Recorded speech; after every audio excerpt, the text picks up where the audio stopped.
contact. 5:30 outside? Depende kung moro man ito discuss.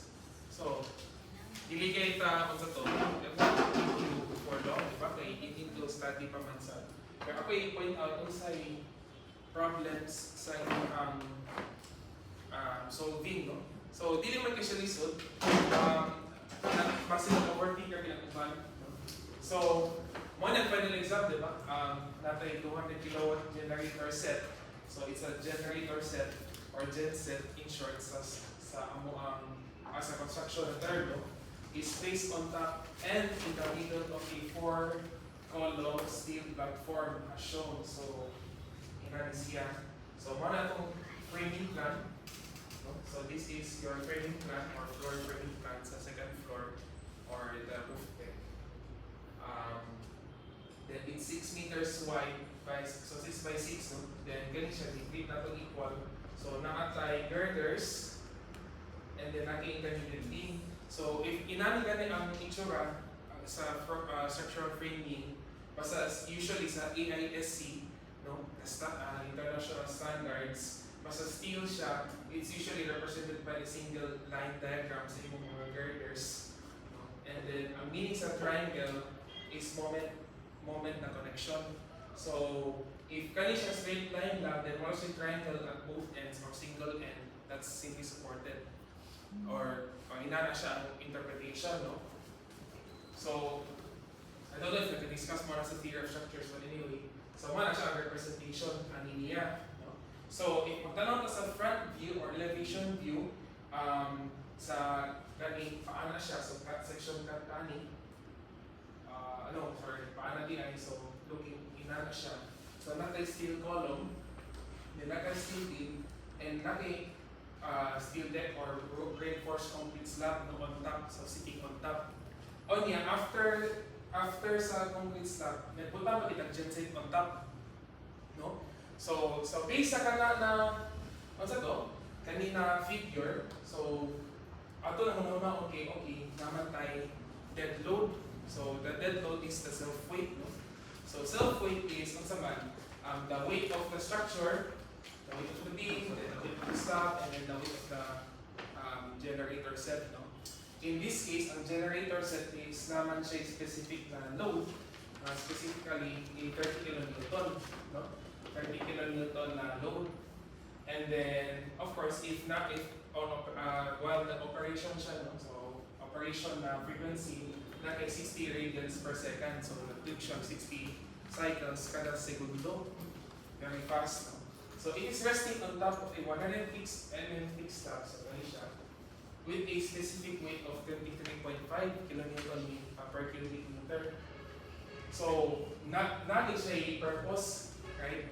Ang uban man good kay wala din nag-solve sa weight of the slab. So, ato na i-solve. So, assuming that the weight of the generator set can be represented as a point load applied on the midspan or at the midspan of the beam with a damping ratio of 20%, mag-determine as the following. So, the stiffness at the middle of the beam, so stiffness of the middle of the beam. So, kani yung stiffness. Then, we exclude the stiffness of the slab. So, mo ang first na requirement. And second one is the frequency ratio R. And then ang third is the maximum bending stress of the median of the beam, no?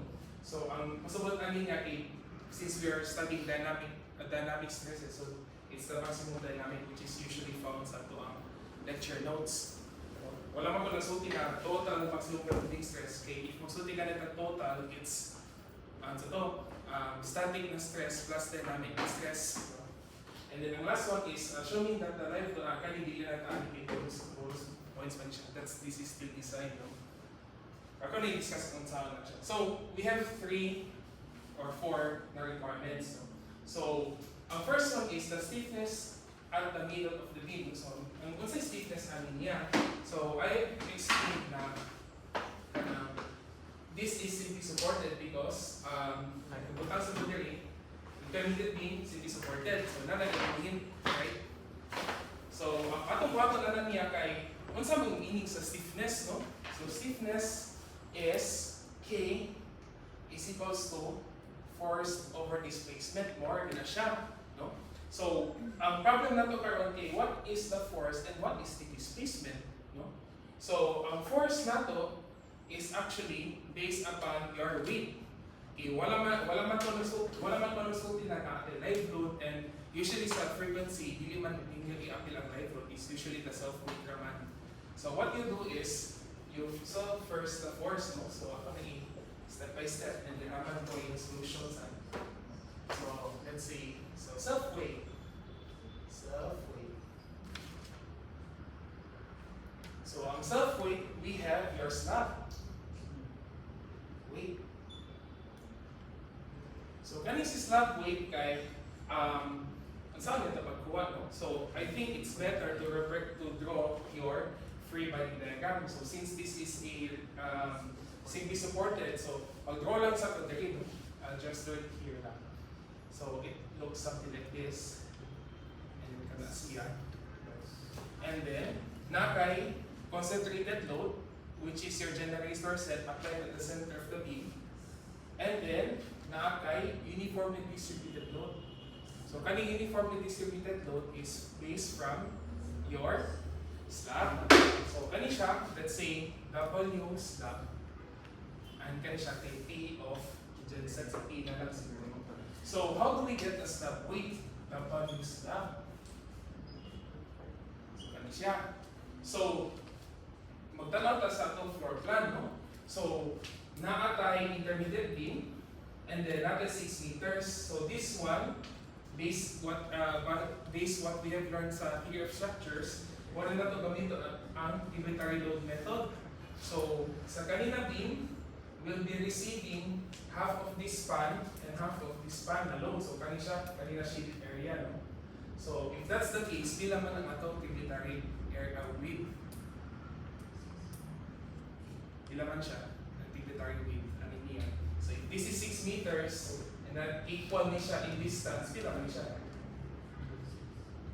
6? 3? Ano naman 3? Okay, half, right? So, if 6 ni siya, then this is 3, this is 3. So, 3 ni siya. So, pero ang tributary area is 2 man ani. So, this one is 1.5, and then 1.5, 1.5, 1.5.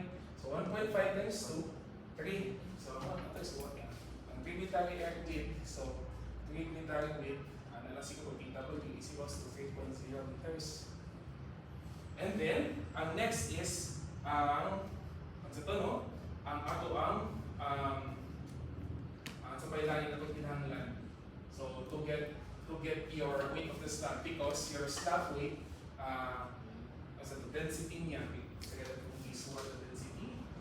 Okay, density of concrete is equals to 23.5 kilonewton per cubic meter. So, question na to karon kay, we want to convert it into a uniformly distributed load, which is something kilonewton per meter. So, we need to multiply another length. So, which is, nag-multiply naman tag width. So, unsay kulang? Thickness. So, thickness of the slab, which is 100 mm or 0.1 meter. So, we can actually solve for your weight sa slab. Is equals to 23.5 kilonewton per cubic times 0.1 meter, which is the thickness, times 3 meters. So, or ano na lang. Depende sa inyo sa inyong ganahan. So, this ang kanina answer kay 7.0. Calculator na yun. So, money siya, no? So, it's around 72.3. Sige, double check lang.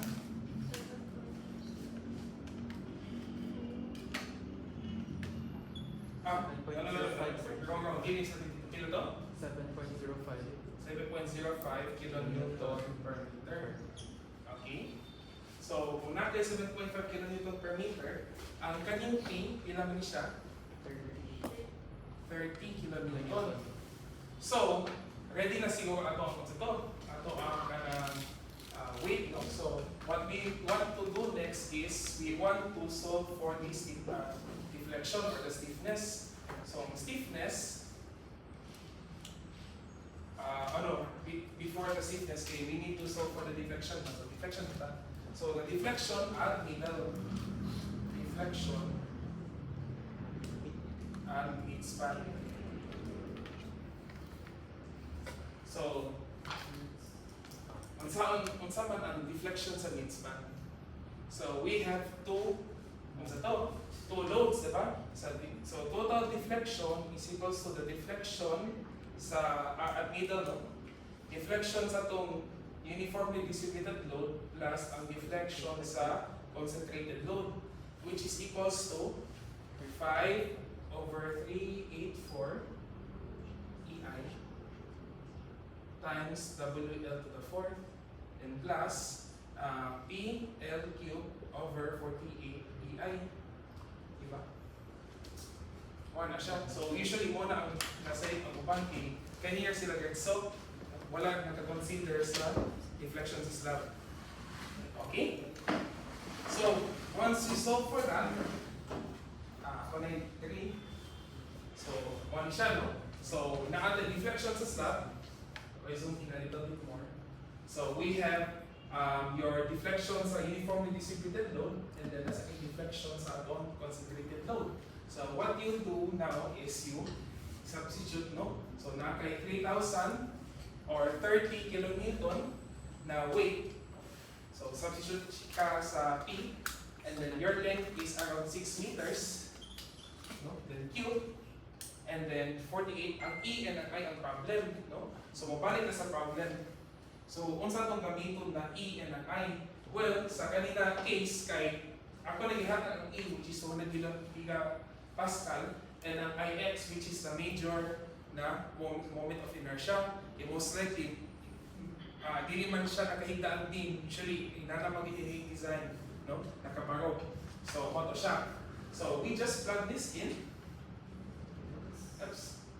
We just plug this in, no? Can you see, So 30 kilonewton times 6 meters, then 48 EI. So EI is Newton per millimeters. Newton per millimeter squared, kay megapascal na siya. Then times ang atong moment of inertia, 54.1 times 10 to the 6 and then to the 4th. No? Nakabantay sa ito sa uban is dili sila units aware, no? So there are times sa kani naka 30 kilonewton pero naka 6,000 siya. So inika-add nila to dili siya motugma kay dili man kaka-add kay kailangan siya i-convert into Newton kay Newton Newton millimeter. So mo to ako nabantayan sa uban, no? Okay? So once you solve for this one, ang actual deflection is around 23.47. So how do we know na sa state design or sa design in general, how do we know na kana na deflection is acceptable, no? So ang acceptable range is naka dead load over 360 this is your upper limit, no? So this which is around L over 360. So dead load over 360 which is around 6,000 divided by 360. That is your allowable deflection for dead load. Anyway, I'm getting ahead of myself. So at least na may a little bit of idea na kung sa ka maka-accept ang degree, no? So if mo siya ang case, then we already solve for the nakasolve na sa deflection which is around 23.747 millimeters. So ang problem karon kay unsa stiffness? Ang stiffness is equals to force over deflection, no? Pero ang force, this is a singular loading applied at the center. So what we do now is namantay weight is 1, right? So ang weight times ang length. So magakuha ka ang iyahang weight, total weight of the slab, then you just apply it at the center. So FDI is the weight of the slab at the center plus the total force of your genset And then kani siya divided by 23.47. And then you will get the answer. No? So magsiya. So what we did, or what I did now here, is namaki total mass. No? So 30 kilonewton plus the whole weight of the slab. And mo siya ang answer. So 80 kilonewton or 8 kilogram. So force divided by displacement, that is our K. So uban, moto siya, kalimut sila o consider sa weight of the slab. Moto ang kasagaran mistake, which is ang R niya is around 2.2 something. More na siya, and very difficult. So moto siya, remember ka nang sa final exam kay, oh, ay rapid kalimut ang slab, o kalimut ihapon, balik pa. So, na siya. Okay? So, following so far, no, how to get the K, ang stiffness. Or na may question before we move on.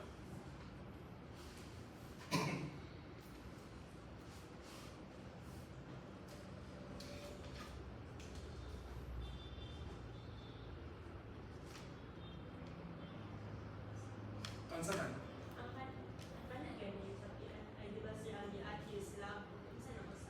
Ang slab o ang genset.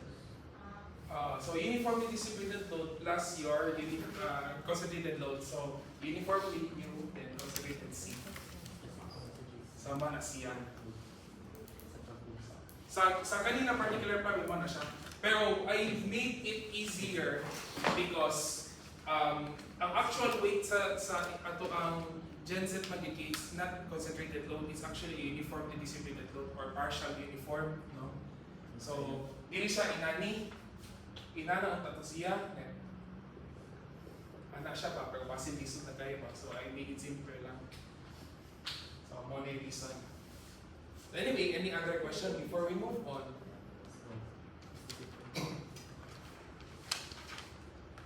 Okay, ah? Okay, siguro. Yes. So, stiffness or sa force? Oo. Kay, Stiffness first, kani? Me. kay sa weight o slab na sir plus sa genset panawit. Oh yes, you have to consider both genset and ang kay total mass ng istorya, Dili ko mark lang to kilogram. diba? Kay weird man kaayo na nag-ihog ang genset kung hindi ka mag-appeal ang imong slab, so masyad nagtaw ba? So hindi siya pwede. So we have to consider the self-weight. So if ever sad na, for example, go back sa floor framing plan, no? Then, ibutangan pa yun na nakay superimposed dead load of tiles. Imo sa include ang tiles, ang tawagan ang concrete cover, unaan, and other stuff. Because ang self-weight man yun, or ang dead load or self-weight is nakakuyog man yun siya sa entire structure. So, it makes sense na you have to include those. Moto, wala na na-include ang live load because di man takibaw kay ang kaning currently so sa kaning classroom kay natin mga chairs and tables, but on other days na basin wala din ni siya gitangtang pa, so ang live load is live kay makabalin-balin siya. One reasoning. So ang dead load is permanent na loading. You consider it as a permanent loading. So sa machine, although you can move it in and out, no, but you also consider this as a semi-permanent or permanent load because galing genset man yun kay hindi mo siya patong yun, you anchor it. Hindi siya mulihok. I-bolt, yeah, you anchor or you bolt it. So technically it's a permanent loading. But you can also take it out, right, later on if you don't want it anymore. Pero since galing na structure kay i-cater it siya for genset, then you can treat it as dead load. Okay? So, para na kay question, nga naman wala man tayo igamit o ka ng mga load factors kato 1.2 and 1.6, saan sa may reason?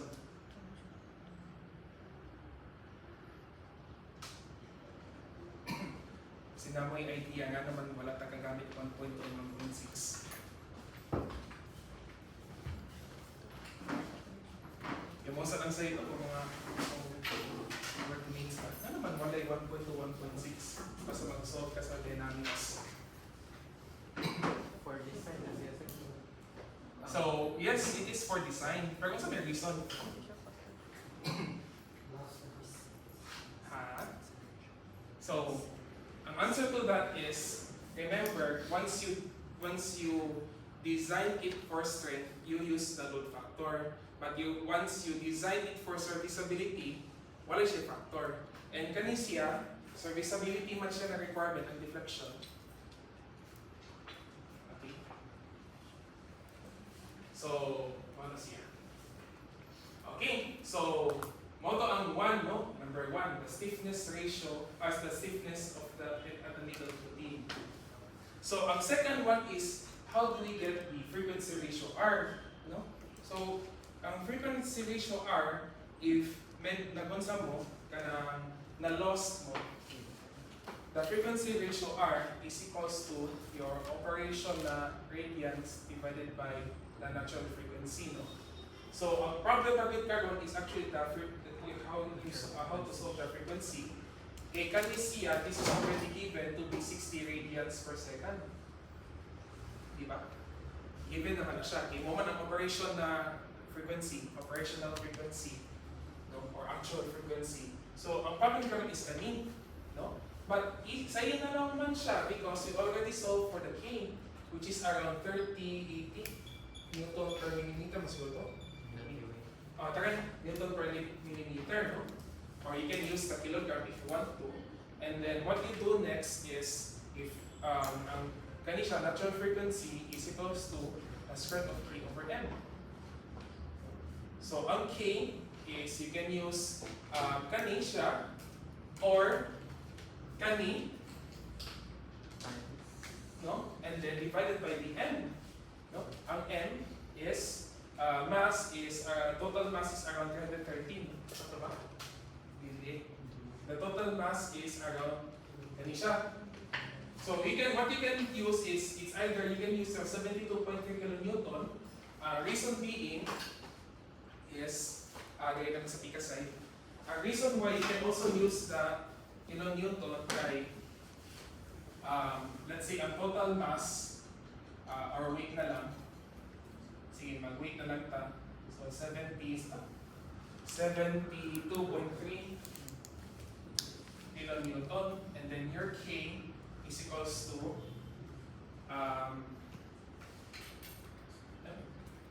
kaya siya, no? 3080 Newton per millimeter.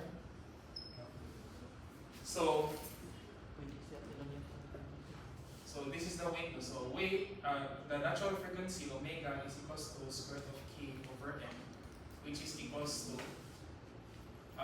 3080 Newton per millimeter, and then divided by your, pwede ka siya, 72.3 kilonewton, no? Pero we have to convert this one into kilonewton or newton, and then if you're going to use the kaning kilonewton, no, we multiply it by G, which is 9.81 meters per second. So kani siya i-convert into meters, kani siya i-convert into newtons, so that inika-cancel out na niya, magawa siya, ang answer niya is 1/2.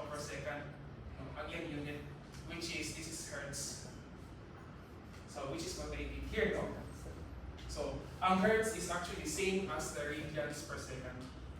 So, same lang na sila yung unit. So, man siya, no? So, ang answer na niya, if you do the conversion, it's around 20.44. Ang uban, may 1816, no?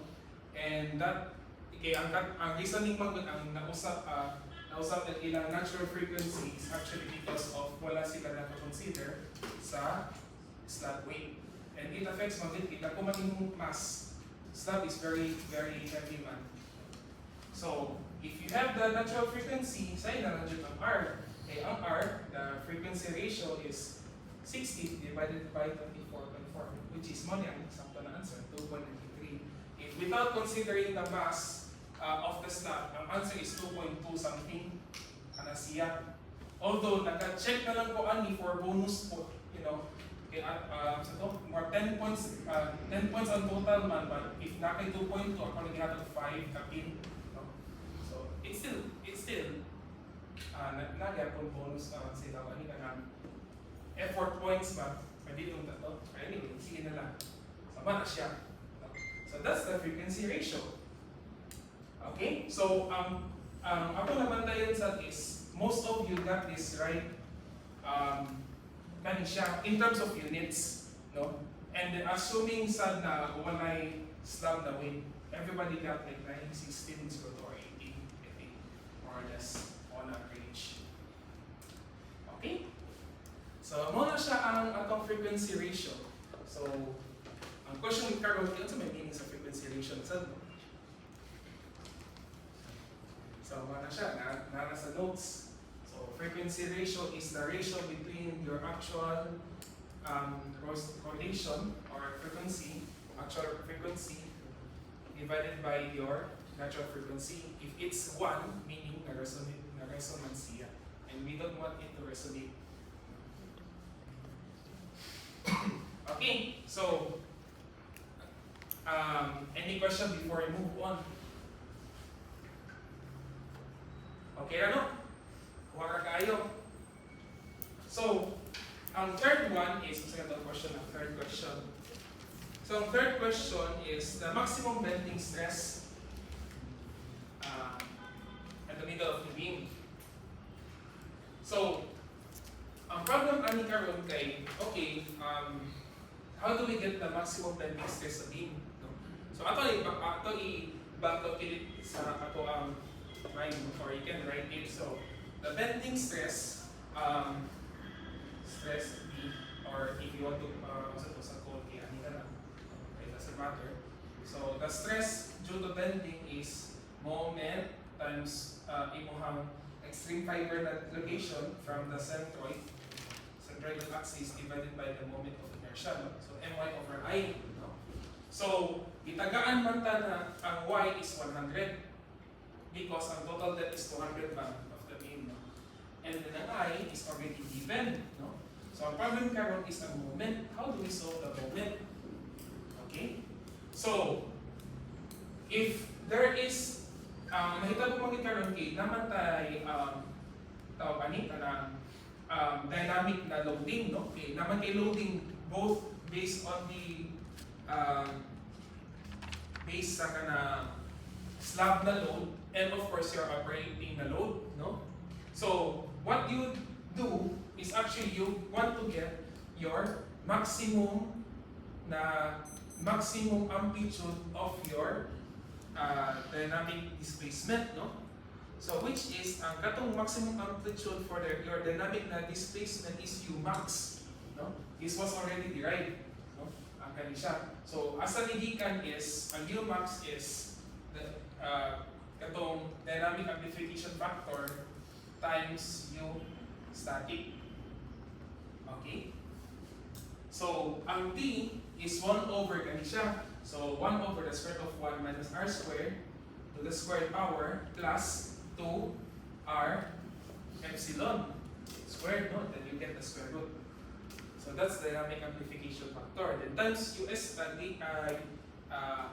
deflection. So this is very familiar, diba? Can you see, ha? So you can get your U max, no? So based sa kaniki, uy, nanang gamay man siya. Weird lagi, no? Gamay siya, no? So actually, this can happen because ang kasagaran sa ato ang sa kanila U static man siya. So if this is U static, meaning this is your maximum deflection of your static, that includes your slab and your machine. Ang kani siya, this is the deflection kung nag-uyog na siya. So it can be na mas gamay siya. So it makes sense, no? Okay? So if we have this if we have this deflection, so we can actually back calculate, no? Kay if ang nahitabo man karon kani siya hindi supported, and then ang atong operational na weight is kaning genset raman, no? And then naka deflection niya kani siya. So deflection, no? So if dili ka ganahan mag-share moment diagram, ang pinaka-easiest circuit is you want to solve for P na naa siya deflection. Okay, nakasolve man ka sa P as a deflection, na maki-deflection, which is 3 point something, kani siya, 3.058. So, what P causes 3 mm na deflection? Okay? So, that's why you back calculate it, and then, ang imong kinahanglan is K. K. Okay? Na-follow ra tanan? So, na-follow ra ang uban, no? So, meaning ana niya, ang atong PDI is equals to ang K atong na-solve, which is around, ang sa to, actually, P, K times deflection, which is 3080 Newton per millimeter times 3.058 millimeter, and then you can get the answer, which is around 9.42 kilonewton. So, this answers the question na pila ang force to get your 3 mm na deflection. So, if none may force, unsa man ang maximum moment niya? How do we solve for the maximum moment? So, if wala yung formula kagawa sa imong mind, then that's the time that you use shear moment diagram, no? So, if this is 9.42, so ang reaction ani niya is what? 4.71 because this is at the midspan, then divided by 2 naman ang supports, diba? So, if mo siya ang case, ang akong shear diagram looks something like this. Diba? Ang pinaka-maximum is 4.71. So, if nako ani sa shear diagram, so I can actually generate the moment diagram, which is a triangular anarasya. And then pila man ang maximum value ani?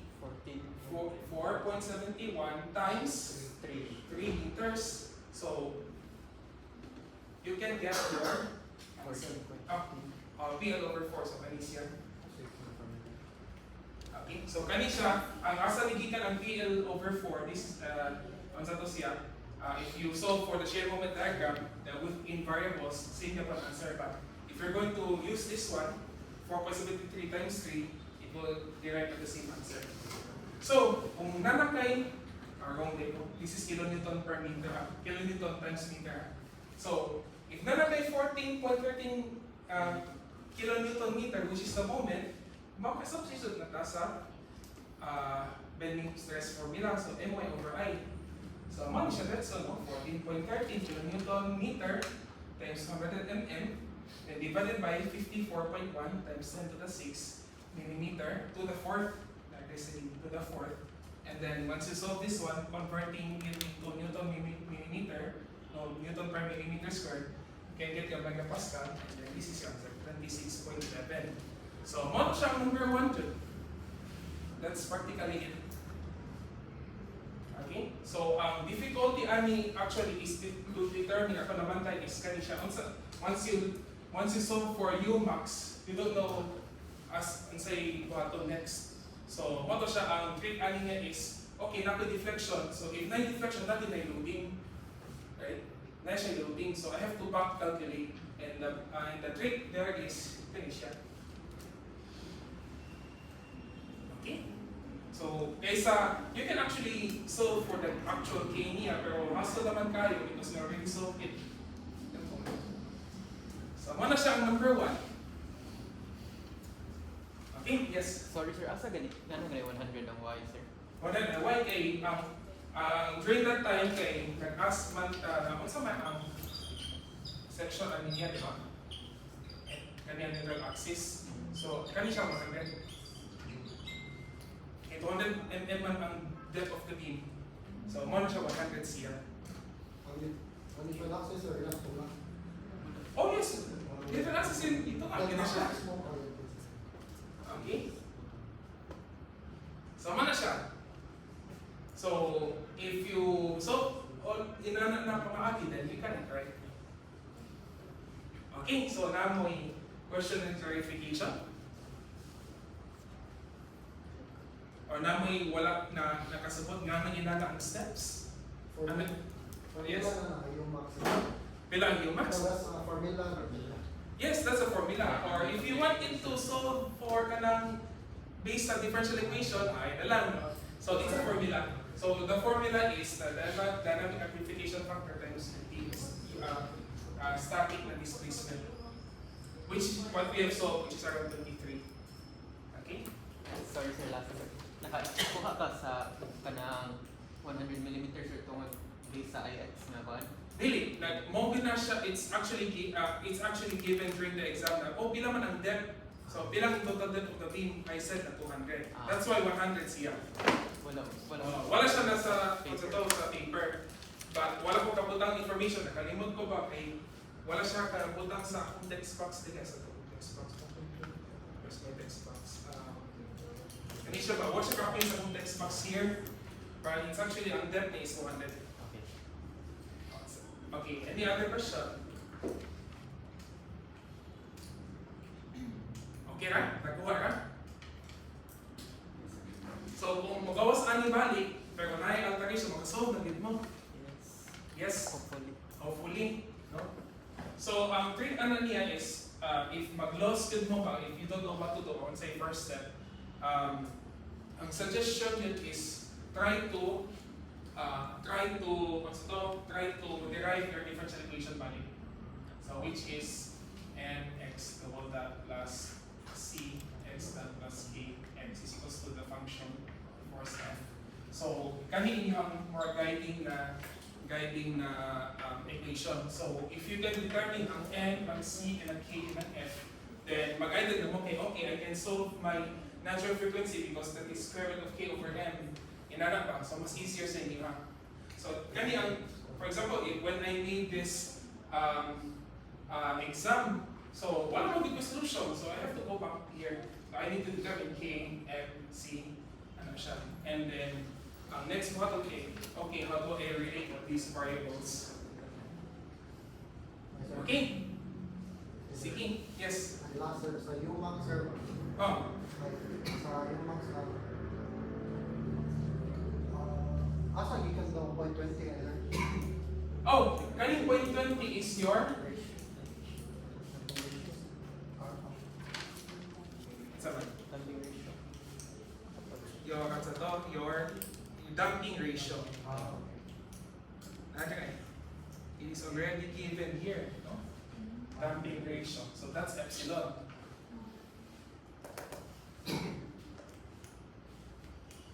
So, and as memorize that, so understand it ang problem para makasolve mo sa inyong future na problems. That's what we get paid for, man. We solve problems of other people.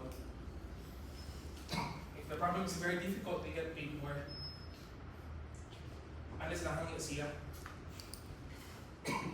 Okay, so number 2, consider your steel frame showing that has a rigid horizontal member to which a horizontal dynamic acceleration of y double dot t is equals to sine of 10 radians per second times 10 is applied to the weak axis of the structure. So now they hit at the ground, no? So assuming 10% damping ratio, determine the values. So same lang po, stiffness, frequency ratio, maximum bending moment. No? So ang uban or majority of the people, was sila nagkuha ani. Sa ka ba, para nakuha, mas ko or wala? Wala, no? So ang hint ani niya is, kani siya. Kanina free body diagram actually. Okay, so what you do here is, mabalit ta sa atong differential equation, no? So ang problem na to karon kay sa kasagaran sa atong mga example kay naman kay ang force here or karon kay naa diri, no? So if you look at this one kay I need to convert my acceleration into a force kay what we want is the force man, no? But pinaka easiest explanation, no, or the hint to this problem is if not ko'y acceleration and nasa ko'y force, kaya remember bang ko sa second law of Newton na force is equals to mass times acceleration. And mga gina siya, no? So if I want to make this as a forcing function, I need to multiply it by may the total mass. So, and also, this was also discussed sa ato ang lecture. So, balik ta, no? Balik ta sa katong kanila ng Sir Gitam sa notes. No? Same naman ang notes sa chapter 1 and 2.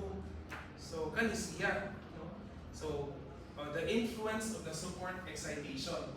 So, what happened here is, structure nag-move because naa kay acceleration due to the ground. No? So, naa siya. And what we have discovered once we solve the differential equation is this one. That all of those, the above equation can be written as any. Meaning, ano niya is, you have your mass, your differential equation of your structure, say yapon, m dot y plus c y dot plus ky is equals to negative m times your acceleration. More na siya. Inanalagay siya, and then if you got this, this one is actually your effective force. Effective force siya. So, mo to siya, no? More ang hit, sitawanin ka ng the problem ba? How you tackle the problem. So, kinalasan siya. So, again, no? Mo siya. This is our starting differential equation. And then, if nakasolve ka ang tanan, nakasolve ka sa number 1, makasolve ka sa number 2 because it's actually the same good siya na pamaagi, different again ang approach to solve for the K. No? Pero ang mass is still the same, no? So, ang mass is 300 kg per meter. This is given, and then naka 6 meters ang length. So, you can get the mass. But, ang kanya siyang kayang problem. So, since this is a column, no? Balik ko, not this one.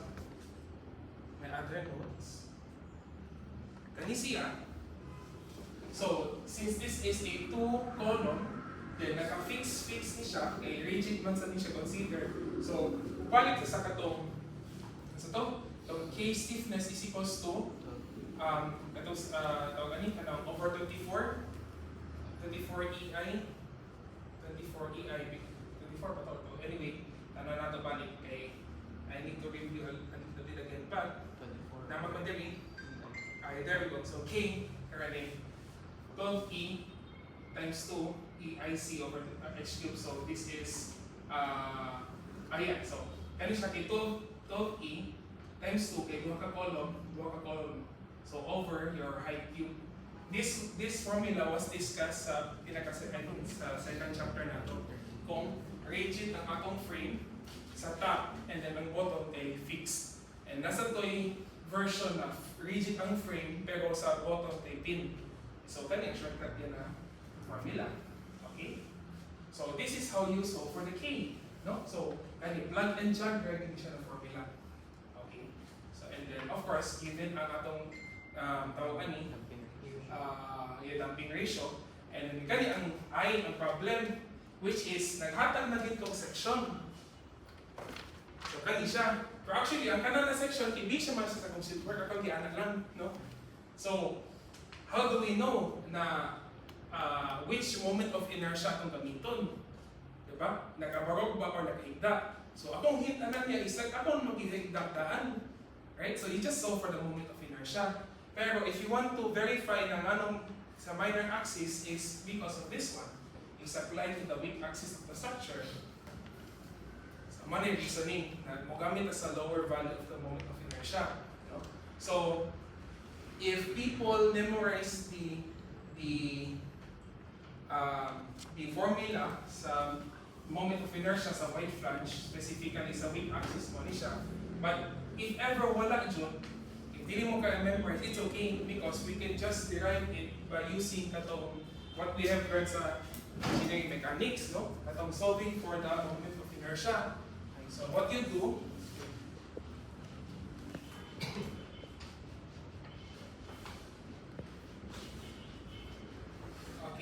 so what you do is, you make a table, diba?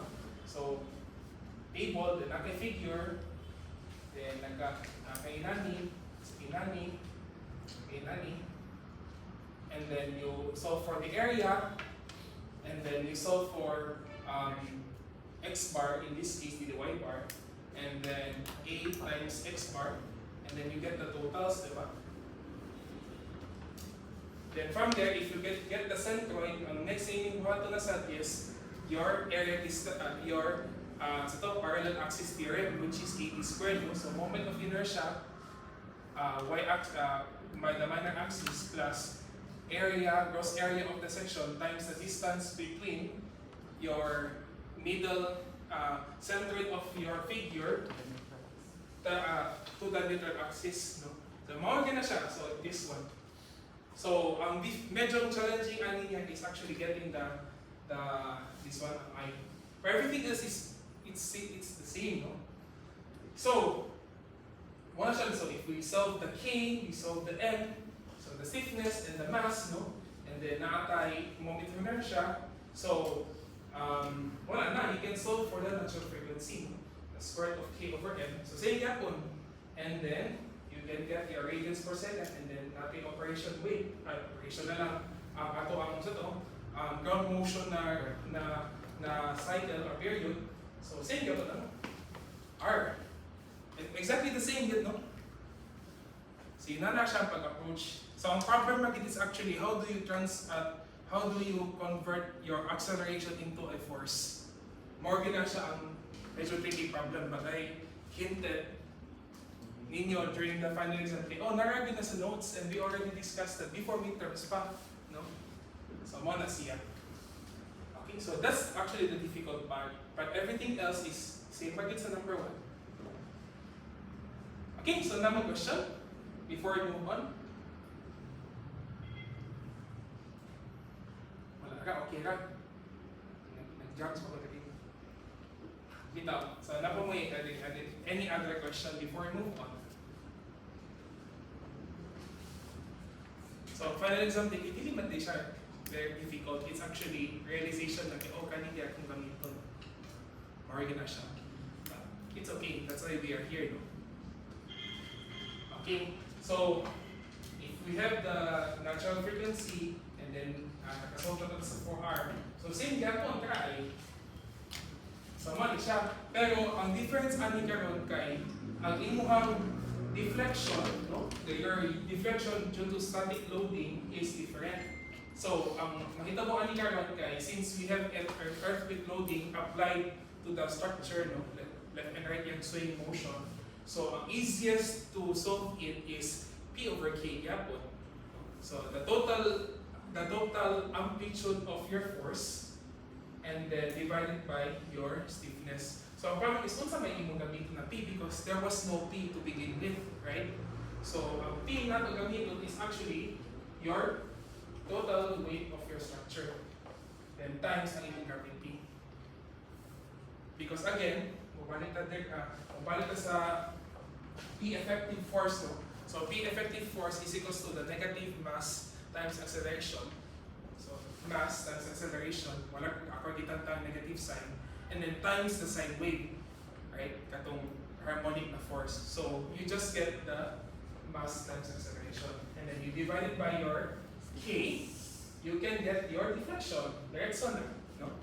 So if you get your static deflection, it's the same formula gyapon, no? So your Umax, which is UST divided by the times dynamic amplification factor, which is 1 over the square root of this one, no? 1 minus r squared to the square power plus 2 times r times epsilon, which is your damping ratio, which is 10%, no? Squared, you can get this one. So this is higher than this one. It makes sense kay ang imong r is very small, no? 0.176. So meaning ano niya, if it's very small, wala kay siya nakadampen. Wala siya nadamp ang ato ang system, no? So wala siya pulos. That's damping. Okay? So mabalik ta, okay, so ay nakakuha ta sa atong dynamic ato ang dynamic na displacement. So if na displacement, na gid force. If na force, na gid stresses. So same yapon, no? So ang different approach ulit kami kay it's a frame, no? So ang frame is just imagine natin na siya kung naki-frame, then since duha man siya kabuo, so naki-P, no? So the only supports that will resist this lateral movement or lateral force is kanina again. No? So which is V and V. No? So one siya dito karon. So if you want to get your maximum na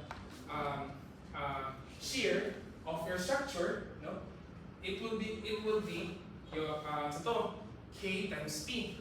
Okay, again, your force is equals to K times deflection.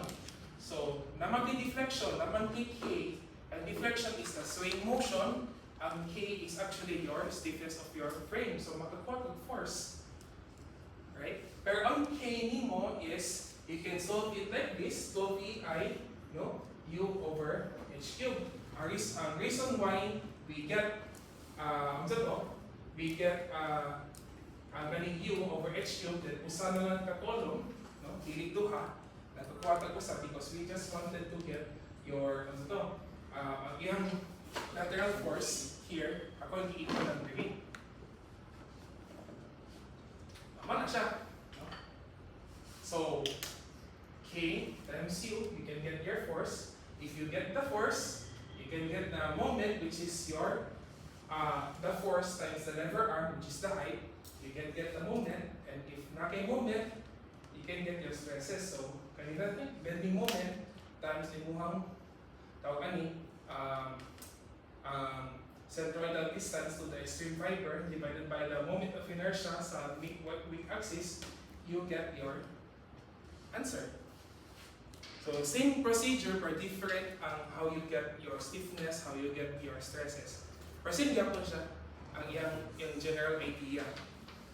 So if nakakuha ka sa number 1, makakuha kita sa number 2. The only difference right is the P effective, the force. And then everything was in the notes na. Okay? So now may questions?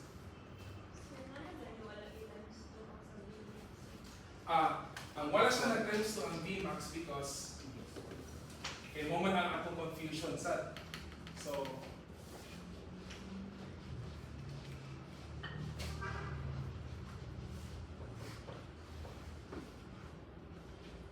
okay.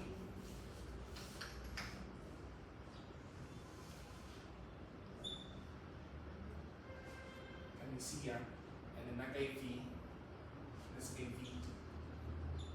And then, ang deflection anemia is something like this.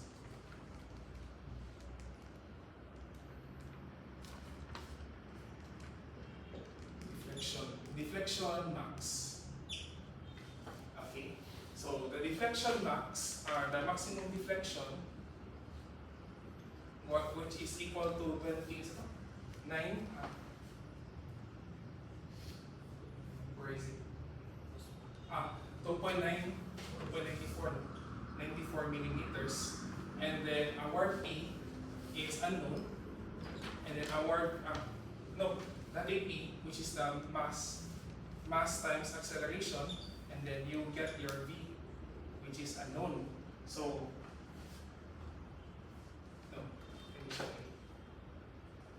V is equals to K times X max. So ang problem karon is nga naman wala ka divided by 2, no? So ang reason is that ana niya kay, let's see, nagalimot sa reason. There was a reason why. Okay, let's see. So ganito ang reason na wala ka divided by 2. Is it because na ang ihang deflection, ang sa deflection, okay, remember na ko. So, ang deflection ani niya, kani siya, deflection of this column is equal to the deflection of this one, di ba? So, if that is the case, kaya deflection ani niya, o sa kanina column, and kanina deflection sa kanina column as well, is equal. So, meaning alam niya, kung equal ang deflection niya, so same yan, shear.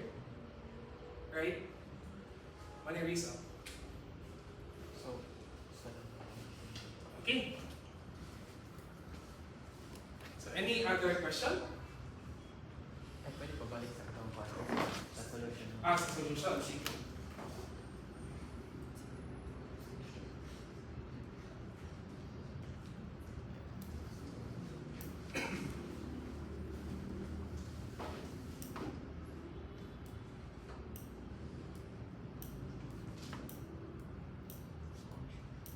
more gina siya.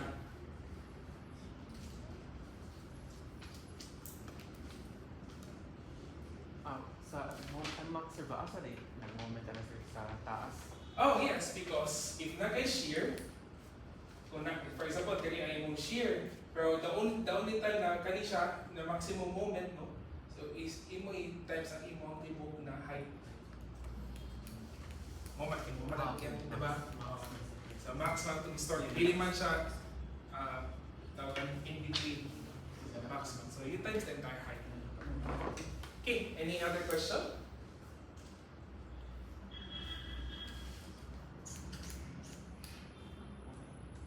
Okay ha?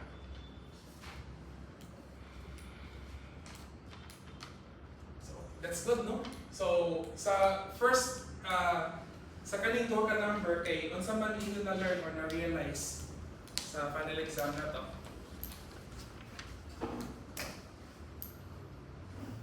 Okay, di ba? Nadaragid siya. So, mo to siya. So, karon kay natin dili sa summer, well, makunsa ta, magbawi ta. If makapiso ta grade, I think makapiso na gyud mo grade ani because ang mga questions is similar na siya.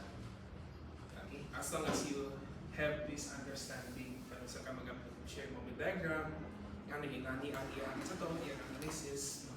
So, okay. Usually it's the K. K yun ang problem. Moto, di ba ka-remember mo sa first, before midterms, agong higit pa sa one lecture yun, 3 hours, ang K, ragin ito istorya. Because it's really the K ang problem. Everything else is very easy, ang mass and the forces. Something the forces is already given. So, if you use software SAT, ang K is more accurate kaysa anin na mga methods. Kay, for example, sa atong frame, sa kanina frame, kay kung sa ramantan, nag-lamp ramantan. Let's go back here. Nag-lamp ramantan ni tanan, this is the most rigid and wala. If dili ganito mag-lamp, then we will be using techniques like katong sway na frame na method, which is also deflection or by other methods. No? Kalimutan ko. MDM, moment distribution method set to solve for the deflection. So, mo siya. Okay, so any other question? So, madaragid siya or naglibog pa mo or sa man? Okay ra? So, naban ninyo ang inyong exam papers, no? Or inikibalik ka ito. Naman ito nagkuha? Ay, nagkuha ka? Okay. At least na may idea. Okay? So, more ginatong lecture, so pagkaroon nyo. Unless you want more. Ang number 3 is a differential equation. Okay, siya. So, kaning differential equation kay basta makadetermine ka sa M, C, and K, dili na ka maglisod, no? So, actually, ang kani siya number 3 is my exam sa differential equation na class, no? Before. So, let me check here.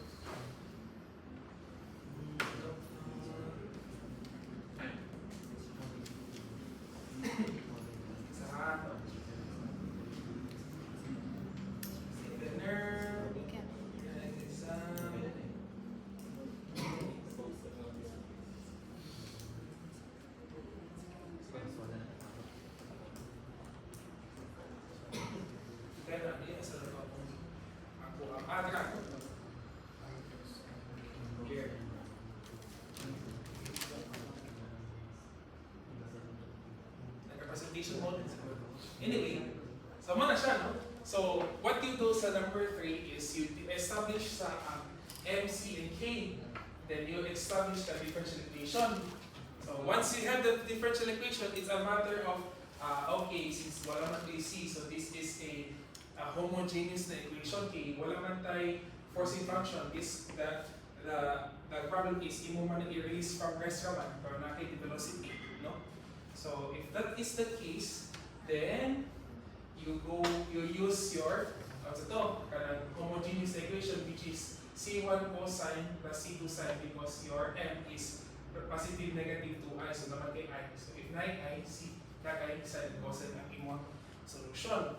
So if that is the case, okay, so na ko yung general solution or characteristic na solution, I want a particular solution which is you need to solve for C1 and C2, no, using the boundary conditions, which is at time 0 in this problem, at time 0, no, ang iyang displacement is is 0 ang displacement niya. But at time 0, naka velocity going upward.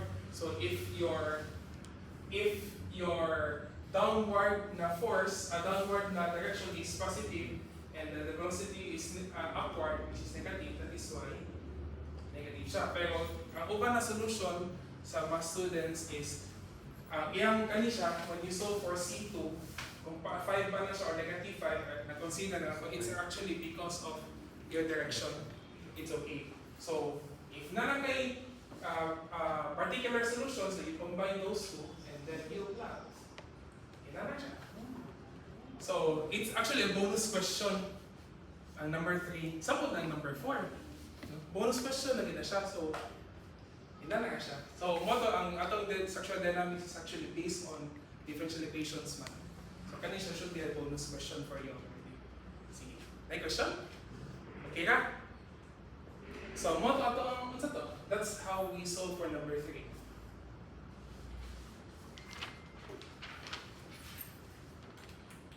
Kung magpumunta po mo sa number 4 na solution, you just read again chapter 2 sa aking notes. Then, na yung definition of natural frequency. So, may importance niya. Okay, so anything else na mo unsa to kanon magtambling ba o unsa ba violent reaction, okay ra jud ipagawas tanan. So if wala gani okay ra sad.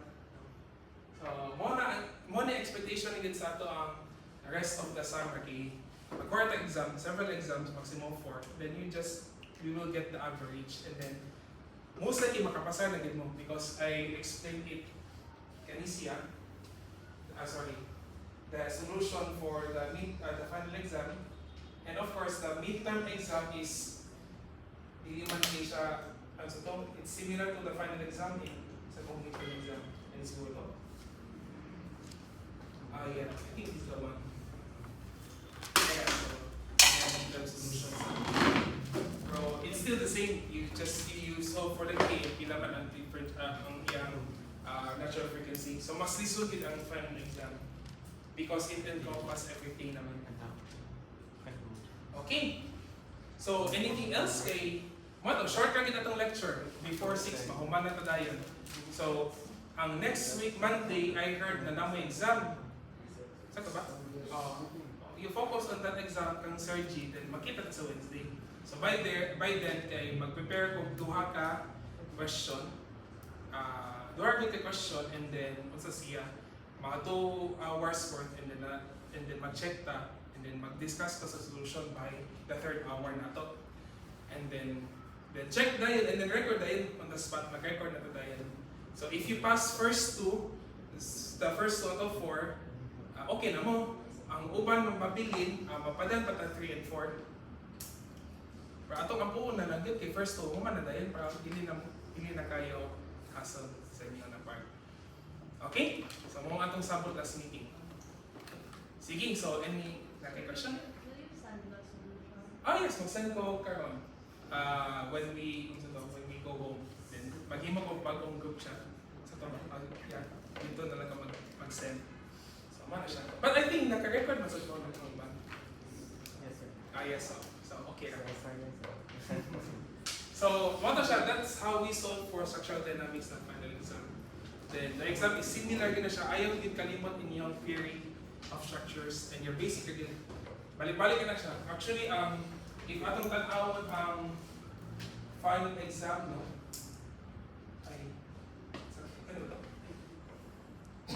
Kani siya.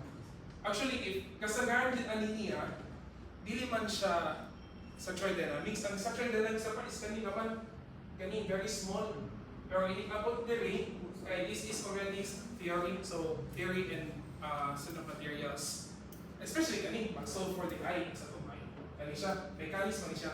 So you should naman ta magsangit sa una, pati karon maybe.